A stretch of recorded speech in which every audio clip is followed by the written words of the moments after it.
बिस्मिल्लाहिर्रहमानिर्रहीम। अस्सलाम वालेकुम guys, welcome back to my YouTube English literature channel. So आज हम लास्ट एपिसोड्स के बारे में बात करने वाले हैं। The diary of a young girl which has been written by Anne Frank from 1942 to 1944।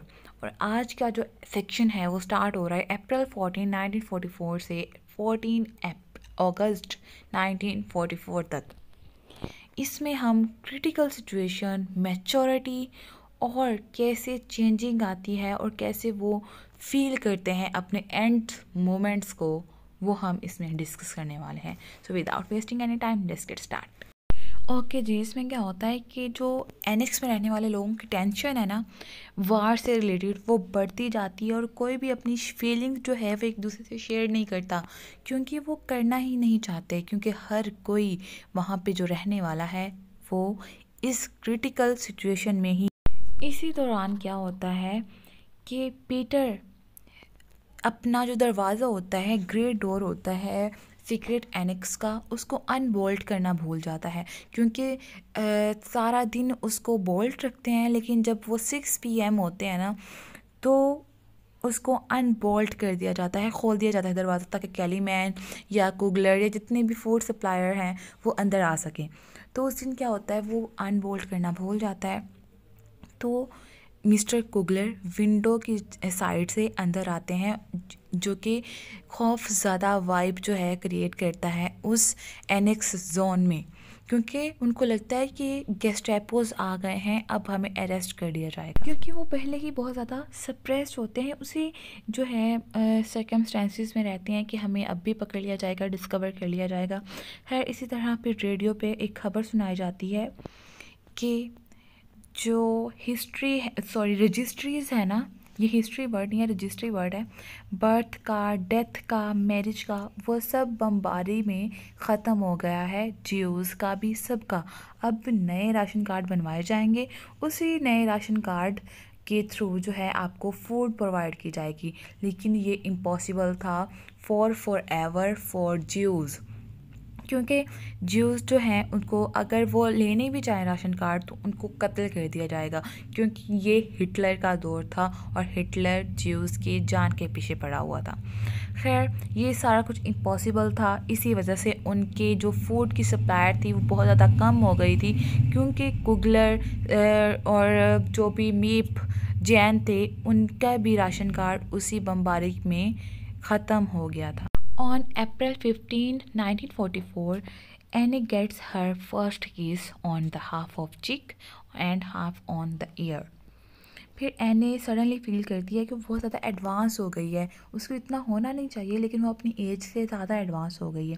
फिर वो अपने आप को लिबर्टी में फ़ील करती है और एने जो है वो पीटर से अपने ह्यूमन बॉडी पार्ट के बारे में, वीमेन बॉडी पार्ट के बारे में बात करती है, और वो चाहती है कि she want to sex with him, but वो फिर अपनी फैमिली के बारे में सोचती है। खैर, उसके बाद वो कहती है कि मैं जब यहाँ से एस्केप कर जाऊँगी तो मैं फेरी टेल्स भी पब्लिश करवाऊँगी, क्योंकि मैंने वो भी लिखी हैं। एने अपने स्कूल वर्क के बारे में लिखती है और फैमिली का उस वार के दौरान क्या क्या राशन था, और सिर्फ पोटैटोज़ उनके पास बचे थे, और पोटैटोज़ की क्या क्या रेसिपीज़ वो बनाते थे, वो सारा कुछ वहाँ पे लिखती है। फिर वो बात करती है कि अब हमें अपने रिलेशंस के बारे में अपने फादर्स को बता देना चाहिए, तो दोनों एग्री हो जाते हैं। इसके बाद जो एने फ्रैंक होती है ना, वो कहती है कि मैं अपने फादर को लेटर लिखूँगी। तो सोचती है कि मिस्टर फ्रैंक कहेंगे कि इस सिचुएशन में रोमांस करना एनेक्स में वो बहुत ज़्यादा अजीब, ऑकवर्ड फील होगा, लेकिन फिर भी वो अपने फादर को लेटर लिख देती है, जिसमें वो अपनी सारी फीलिंग्स लिखती है। उसके फादर जब वो लेटर पढ़ते हैं तो वो बहुत ज़्यादा डिसहार्ट होते हैं, तो वो बहुत वायलेंस भी होते हैं उस पर, लेकिन वो कहती है कि मैंने सिर्फ इस पर अपनी फीलिंग्स लिखी हैं, जो मैं करना चाहती हूँ और मैं जो महसूस करती हूँ। बट जब वो फील करती है कि मेरे बाप हर्ट हुए हैं, तो वो अपने आप को इम्प्रूव करने की कोशिश करती है। उसके बाद तो बताती है कि जो वार है ना, वो पैसों के लिए नहीं है, लेकिन ये लॉस ऑफ मेडिसन है, ये पॉवर्टी को इंक्रीज़ करता है, इन मेडिसिन को भी इंक्रीज, जो मेडिकेशंस है ना, ठीक है, उनको भी इंक्रीज़ करता है, क्योंकि वार में बहुत ज़्यादा लोग सफ़र करते हैं।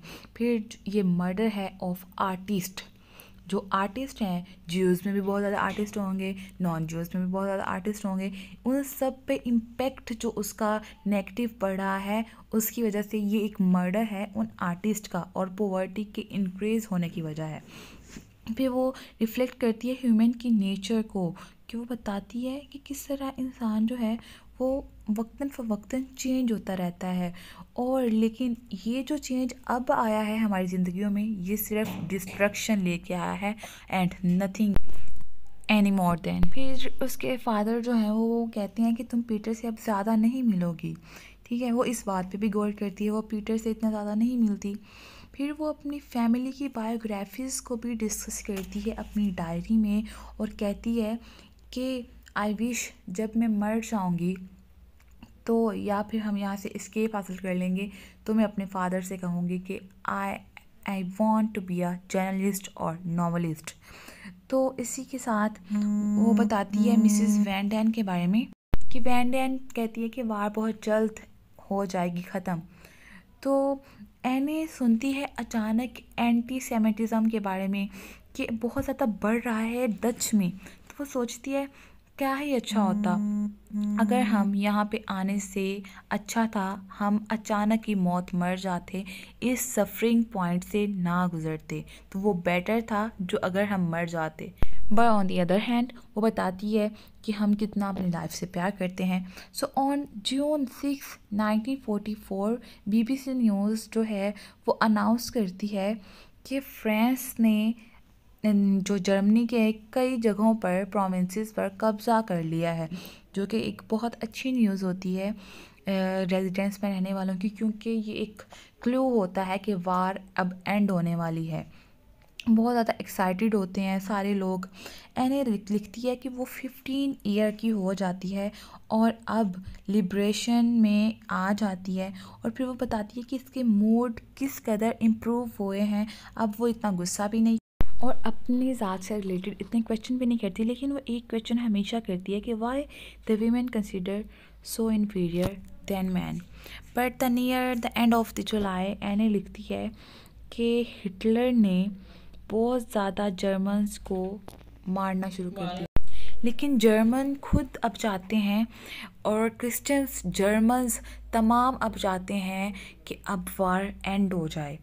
ऑन अगस्त 1 1944 एने बताती है कि उसने अपने कैरेक्टर को इस तरह देखा जैसा वो बनना चाहती थी, और उसके लास्ट वर्ड्स होते हैं if only there were no other people in the world, और उसी के साथ उसकी डायरी एंड हो जाती है। ये पैसेज कन्वे करता है एने की स्ट्रगल को with her inward and outer word self. ये बताता है कि यहाँ पे दो तरह के लोग पाए जाते हैं इस वर्ल्ड में, गुड एंड इवल। वो कंक्लूजन निकालती है कि जो गुड होता है ना वो हमेशा यहाँ पे एग्जिस्ट कर जाता है, और जो बैड होता है वो ख़त्म हो जाता है। यानी कि किस तरह अगर हम देखा जाए तो उसने अपने आप को गुड से कंपेयर किया है। वो कहती है कि अगर मैं गुड ना होती, अगर मैं गुड होंगी तो मैं इस दुनिया में रह जाऊंगी। तो इसकी डायरी के साथ हम एग्जाम्पल कर सकते हैं कि वो गुड, उसका कैरेक्टर बहुत अच्छा था, डेट्स वाई अब आज भी लोग उसे पढ़ रहे हैं।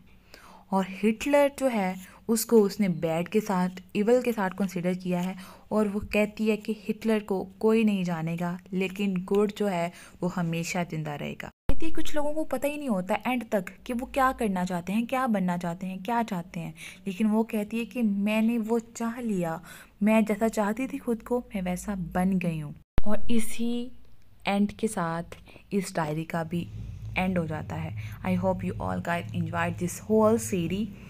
सो अगर आप इसका ओवरव्यू चाहते हैं then drop a comment in comment box. दुआ में याद रखिएगा और मेरे चैनल को सब्सक्राइब करिएगा for more updates. Thank you so much. अल्लाह हाफिज़।